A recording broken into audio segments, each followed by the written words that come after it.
Hey, what's up, Brew Crew? Welcome back to Beer City Board Games. Today, we're diving into 6 of my still anticipated board games from 2024 that I can't wait to play. We're closing in on the end of 2024, and these 6 games are games that I think have the potential to make it high on my favorite games of 2024 list. Now, none of these games were on my anticipated list at the beginning of the year. They are all games that I heard about as the year went on. All of those games still apply, although I have had a chance to check out a couple of them by this point.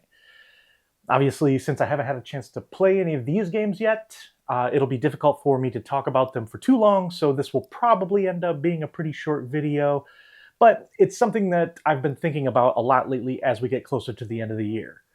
So let's count down my must-play games from 2024 that'll probably ruin my sleep schedule for the rest of the year. Ready? Let's go. Kicking off this list at number 6 is Fromage. So first off, the game is about making cheese, so of course I'm interested.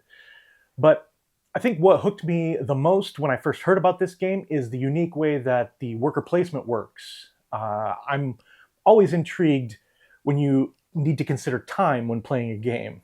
Not just an abstract concept of time, but actual time. Because as you place your workers out, they'll be facing in different directions. Then the board will rotate, making a new quadrant of the board available to you. When the workers that you previously placed are facing you again, that's when you will retrieve those workers. So you'll have to time it just right so that the workers are available when you need them, but there are some actions that are going to take longer than others, so you'll be waiting longer to get those workers back.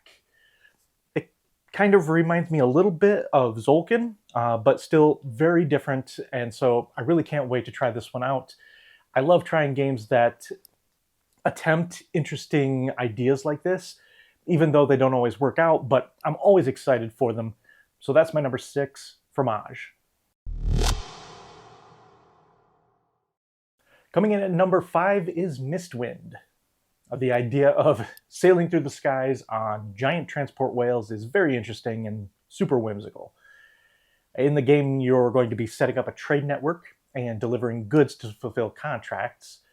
The board itself has this really cool old map look to it, but all of the pieces are very vibrant and unique looking.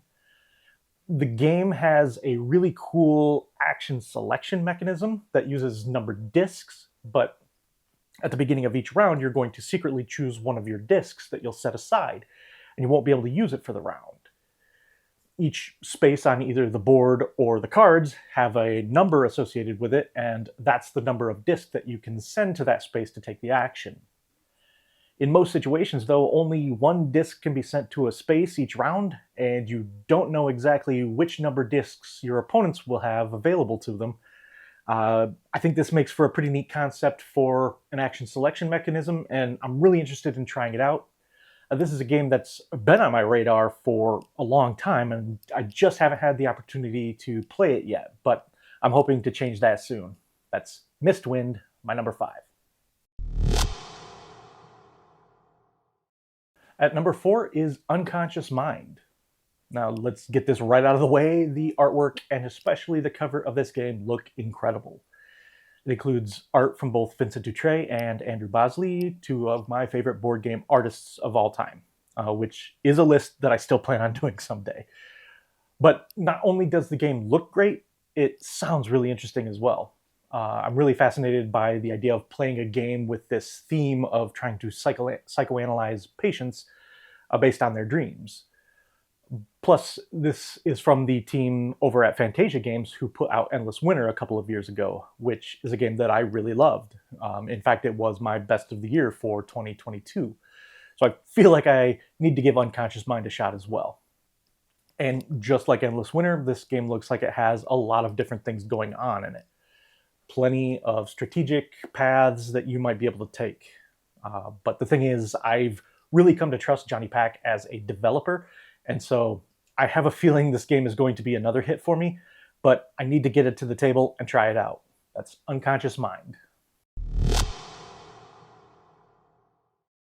Now we're getting into the thick of it with number 3, Andromeda's Edge. Now, from what I understand, this is an iteration on Dwellings of Eldervale, which is a game that I had a lot of fun with. But I'm really interested to see what was changed. I could see with a little streamlining taking that game system from a game that I like to a game that I love. I will say too that even though I typically lean towards fantasy themes over sci-fi or space games, I think the space theme seems to fit a little better here. But that's just my completely uninformed opinion. That could be partly because all of the ships and space stations and other pieces look incredible. Don't get me wrong, Dwellings look great too, but to me, this looks like even a step up from that. Combine that with a more streamlined gameplay, and I'm super intrigued and can't wait to try out Andromeda's Edge. Coming in at number 2 is SETI, Search for Extraterrestrial Intelligence. Now, I did a preview of this at Origins this year, and I'll put a link to that in the video description. And we almost played this one several times, but it just never quite ended up working out, so I still have yet to actually play a game of this one. It looks fantastic, though. You're sending and listening for signals, trying to make discoveries that will lead you to intelligent life in the cosmos.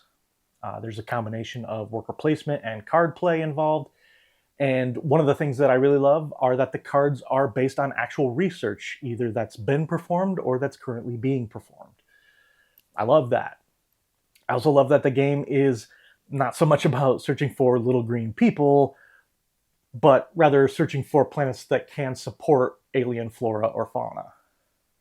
Another really cool aspect of this game is that the central board represents our solar system, and it's going to rotate, giving you access to different sectors of space and making it easier or possibly more difficult to send out signals or send out planetary probes. It looks like a really solid, very crunchy Euro from CGE, who is a publisher that I have a lot of faith in, so I'm very excited to check out SETI, Search for Extraterrestrial Intelligence. All right, here we are, folks. At number 1 is a game that, had it been announced before I made my original anticipated games of 2024 list, it definitely would have been on it, and that's Black Forest. I really love games from Uwe Rosenberg, and Glass Road is actually my favorite of his designs. So to see him returning to the resource wheels from that game has me all kinds of excited. It looks like this game has us back building a village in the Black Forest region of Germany, which is a region that I would love to have an opportunity to visit someday. And I think this game matches that aesthetic very well from what I've seen. I mean, the cover is hauntingly beautiful.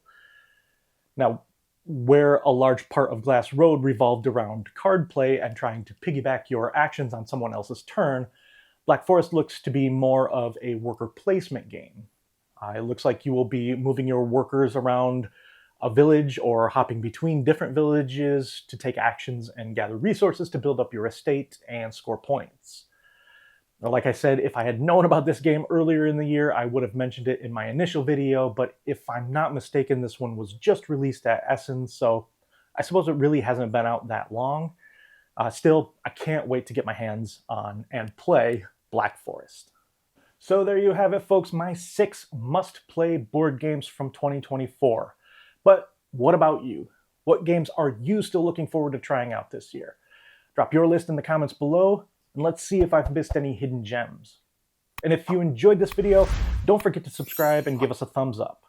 And until next time, let's get another round for the table.